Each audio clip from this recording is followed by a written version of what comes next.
In the next few minutes, I would like to share with you my understanding of what is needed to conduct successful interviews as a business systems analyst in an IT project.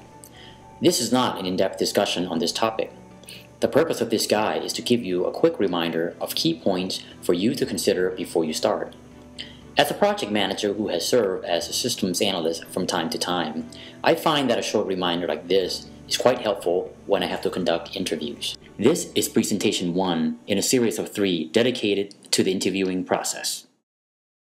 It is helpful to understand that there is a process with sub-processes to conduct interviews. First, you must plan the interview.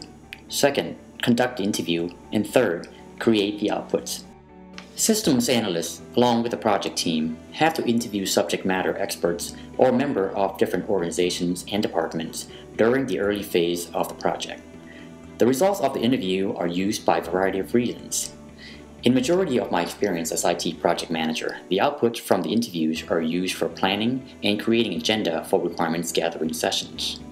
While the majority of the interviews are conducted in the early phase, others are required throughout the project phase to gather data on deployment needs or clarifying issues reported by external team members. As stated before, the interview process has 3 major sub-processes. Another dimension of the interview process is the interview participants. This matrix shows process decomposition of activities along with types of participants who are involved in the process. The list of activities listed here are not exhaustive, but in my experience, my team and I perform these activities 100% of the time. In this presentation, we will focus on activities listed under Plan the Interview Process. The list of participants is not exhaustive.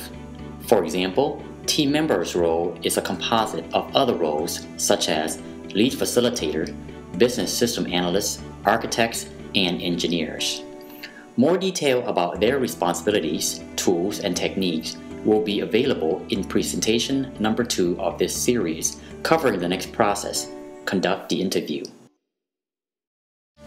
We now move from the overview into the discussion of each activity. Your interview objectives will vary based on the desired outcome. Discovering your objectives will be an iterative process, and they will change over the planning period. For this presentation, I will assume that the purpose of the interview is to prepare for requirements gathering sessions. Once you have defined your objectives, it is time to do some research. A good place to start is to review project charters or statement of work. The deliverable descriptions provide many clues and ambiguities that requires clarifications. Over the years, my team and I have discovered unstated processes and risk throughout such documents, and they provide great interview topics. Another resource for understanding the organization is to review the policy and procedures relevant to your project systems. While they are not the most exciting reads, you can try techniques that can maximize your learning. Drawing business process diagram is a great way to make this learning process active and save you time in having to read them again. It is a fair assumption that all organizations have processes to conduct their business. Pay particular attention to what seems ad hoc. They provide great clues to deficiencies in the current policy and procedures while providing you with understanding of accepted, unstated process. Using your research knowledge, you can now construct your questions template. The template is helpful for organizing and distributing work among team members. It is also a concrete artifact you can use to review with your project sponsors and stakeholders. Your questions template should include open-ended questions, which is an invitation for conversation, as well as questions with answers that are measurable. Here are some thoughts to help you get started. Think about each business process from your research. What does your interview subject do for the business process? What inputs are needed in order to produce outputs? What is it about the process that makes it difficult or limit his or her capacity to produce? Basically, the constraints and roadblocks. How does your subject feel about his or her responsibilities?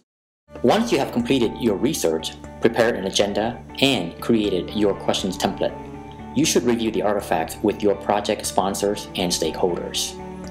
Remember that stakeholders are ones who will be negatively or positively impacted as a result of the project outcome.